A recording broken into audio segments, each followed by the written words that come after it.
தரிசனம் ஆலய தரிசனம். ஆலய தரிசனம். அருள்மிகு தானுமாலயன் ஆலயம் சுசீந்திரம். இது மும்மூர்த்திகள் அருள் புரியும் கோயில். தமிழகத்தின் தென்கோடியில் நாகர்கோவில் அருகே சுசீந்திரம் என்னும் இடத்தில் அமைந்திருக்கும் ஆலயம். இது நாகர்கோவில் கன்னியாகுமரி நெடுஞ்சாலையில் நாகர்கோவிலிருந்து கிழக்கே 5 கிலோமீட்டர் தொலைவில் அமைந்திருக்கிறது.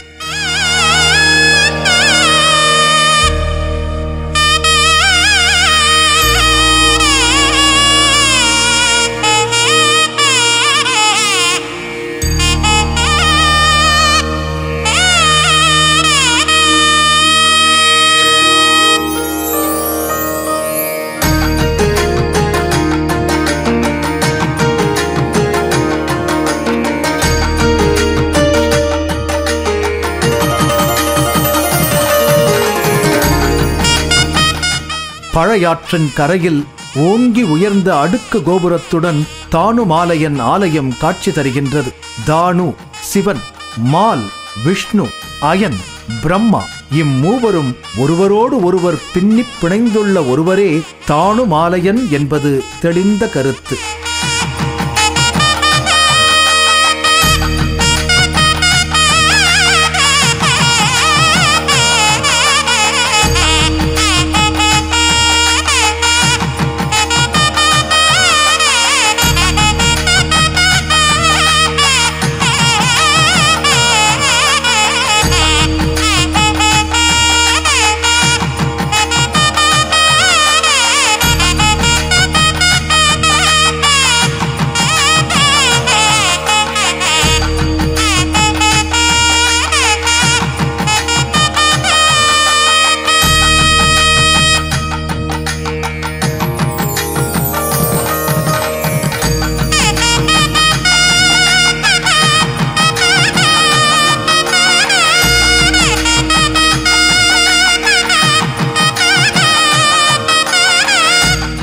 அத்ரி முனிவருக்கும் கற்பில் சிறந்த அவருடைய மனைவியான அனுசுயாவுக்கும் ஞானாரண்யத்தில் மும்மூர்த்திகளும் லிங்க வடிவில் தோற்றமளித்தனர் என்று புராணம் கூறுகிறது.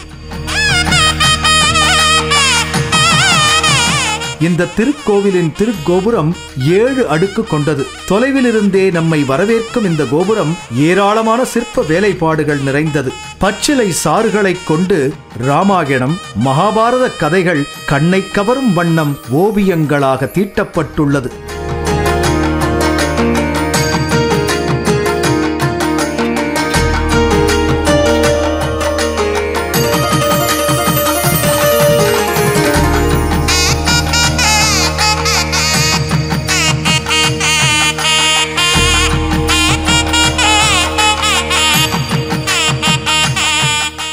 இது காண்பதற்கு மிகவும் அரிதான ஒன்று. இந்த கோவிலில் அறம் வளர்த்த அம்மன் கருவறை உள்ளது. ராமேஸ்வரத்திற்கு அடுத்தபடியாக தென்னிந்தியாவின் மிகப்பெரிய பிராகாரமும் பிராகாரத்தின் இருமங்கும் உள்ள தூண்களில் விளக்கேந்திய பாவை சிலைகளும் யானைகளும் செதுக்கப்பட்டுள்ளது கண்கொள்ளா காட்சியாகும். வடக்கு பிராகாரத்தில் நுணுக்கம் நிறைந்த வேலைப்பாடுகள் கூடிய இசை தூண்கள் 24, தென்புறம் 32 தூண்களும் ஒரே கல்லில் செதுக்கப்பட்டுள்ளன. இவற்றை தட்டினால் சப்த ஸ்வரங்களை கேட்கலாம். கல்லிலே கலைவண்ணம் கண்டதோடு இசை வண்ணத்தையும் நிகழச் செய்வது இந்த திருக்கோவிலின் அற்புதத்தையும் சிற்பக்கலையின் களஞ்சியம் என்பதையும் தெளிவுபடுத்துகிறது.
அடுத்து குலசேகர மண்டபத்தில் உயிரோவியங்களோ என்று வியக்கத்தக்க வண்ணம் அமைந்துள்ள இரு சிற்பங்களின் கையில் உள்ள நகங்கள். இது சூரிய ஒளி படும்போது உயிருள்ள உடலின் நகக்கண்கள் போன்று தோற்றம் தரும். கால்புறம் முன்பாதத்தில் அமைந்துள்ள நரம்புகள் புடைத்து எழுந்துள்ள காட்சி உயிருள்ள உடலின் தோற்றத்தை தருகிறது.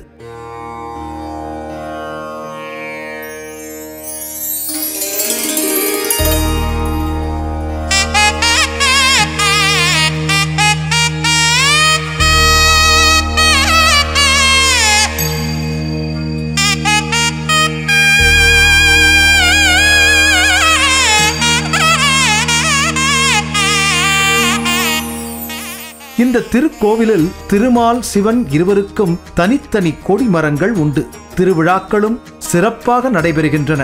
அடுத்துள்ள செண்பகராமன் மண்டபத்தில் ராமாயண மகாபாரத காட்சிகள் மற்றும் பெண் விநாயகர் விக்னேஸ்வரியையும் தரிசிக்கலாம். மேற்கு பக்கம் கருவறையில் லிங்க வடிவில் இருக்கும் மும்மூர்த்திகளையும் தானு மால் அயன் தரிசிக்கலாம். தானு மாலயன் சுசீந்திரம் திருக்கோவிலின் பெரும்பகுதி சேர சோழ பாண்டியர்களால் கட்டப்பட்டது.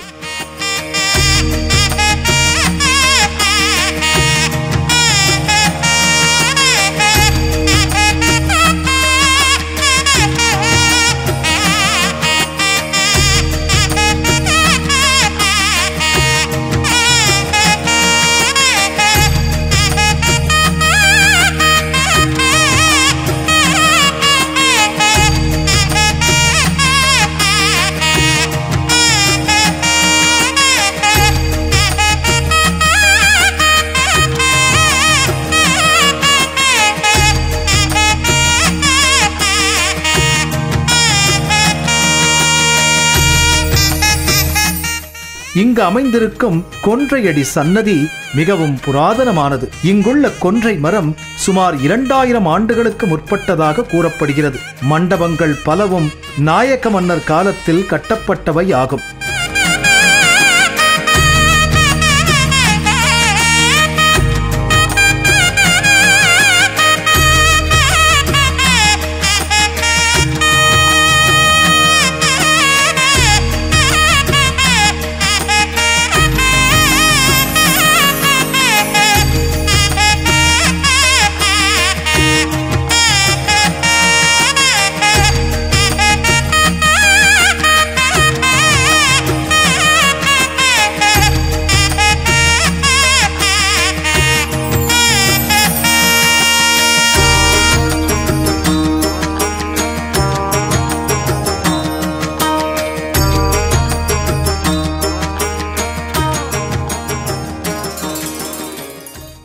இந்த திருக்கோவில் திராவிட கட்டிடக்கலைக்கு பெயர் பெற்றதாகும்.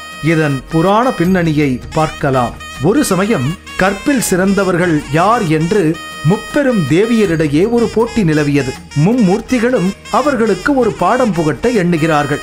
அத்திரி முனிவரின் மனைவி அனுசுயா தேவி கற்பில் மிகச்சிறந்தவள். அவளின் கற்பு நெறியை இந்த உலகத்திற்கு எடுத்துக்காட்ட மும்மூர்த்திகளான சிவன், விஷ்ணு மற்றும் பிரம்மா ஆகியோர் அவரது ஆசிரமத்திற்கு வருகிறார்கள்.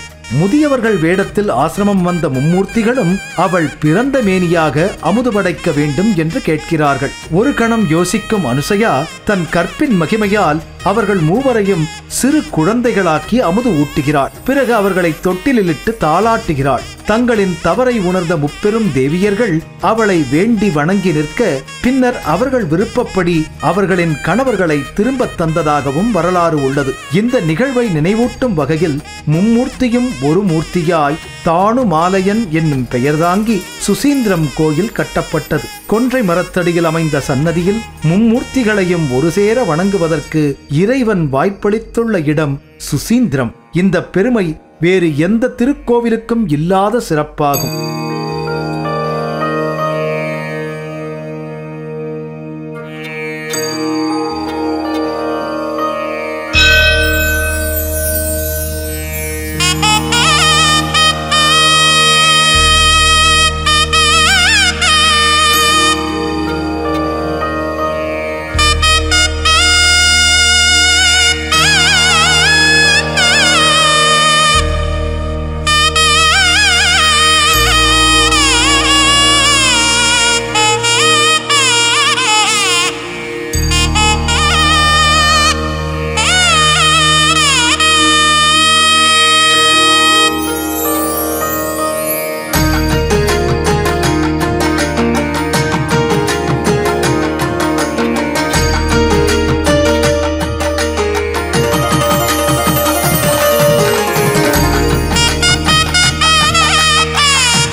இங்கு மேல்பாகம் விஷ்ணு, நடுபாகம் சிவன், அடிபாகம் பிரம்மா என கருதப்படுகிறது. இந்த ஆலயத்தின் நந்தி வெள்ளை நிறத்தில் மிக பெரியதாக உள்ளது.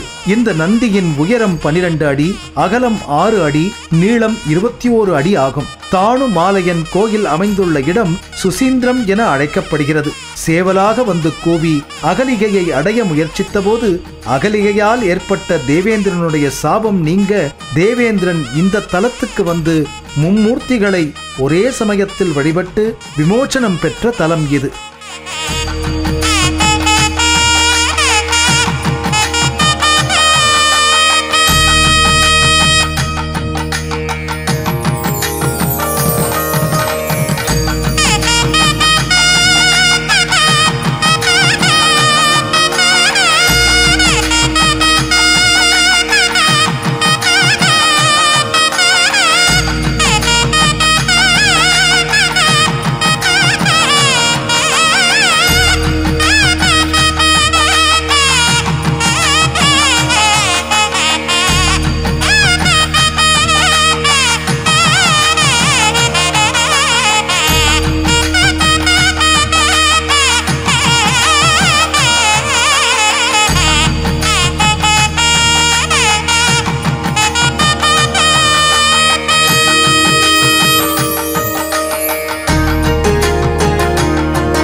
சுசி என்றால் தூய்மை என்று பொருள்.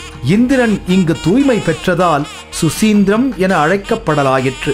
இன்றும் தானுமாலயனுக்கு அர்த்தஜாவ பூஜையை இந்திரன் நடத்துவதாக ஐதீகம். மேலும் இந்த திருக்கோவிலில் மாலையில் பூஜை செய்தவரை அடுத்த நாள் காலை பூஜை செய்ய அனுமதிப்பதில்லை. உள்ளே ஏதாவது மாறுதல்கள் கண்டால் அதை பிறரிடம் வெளியிடக்கூடாது என்ற ஐதீகப்படி அகம் கண்டதை புறம் கூறக்கூடாது என்ற நியதி கடைபிடிக்கப்படுகிறது.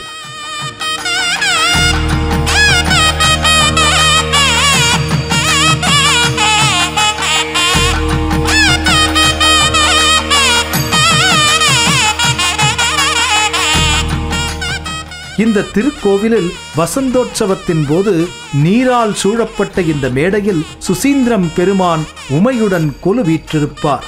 மண்டபத்தின் மேல் 12 ராசிகளும் நவக்கிரகங்களும் அமைந்திருப்பது இந்த திருக்கோவிலின் தனிச்சிறப்பு. வசந்த மண்டபத்தின் பின்புறம் நீலகண்ட விநாயகர் தனது மனைவியை மடியில் அமர்த்தியிருக்கும் காட்சி குறிப்பிடத்தக்கது.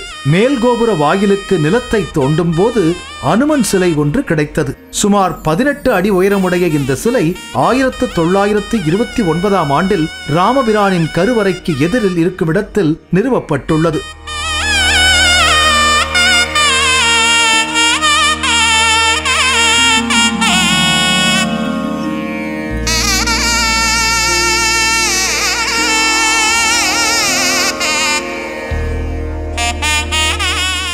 இங்கு ஆஞ்சநேயர் வழிபாடு சிறப்பாக நடத்தப்பட்டு வருகிறது. இங்கு தினசரி வழிபாடுகள் நடத்தப்பெறுகின்றன. இங்கு கீழ்காணும் விழாக்கள் இந்த கோவிலில் மிகச் சிறப்பாக நடத்தப்பெறுகின்றன.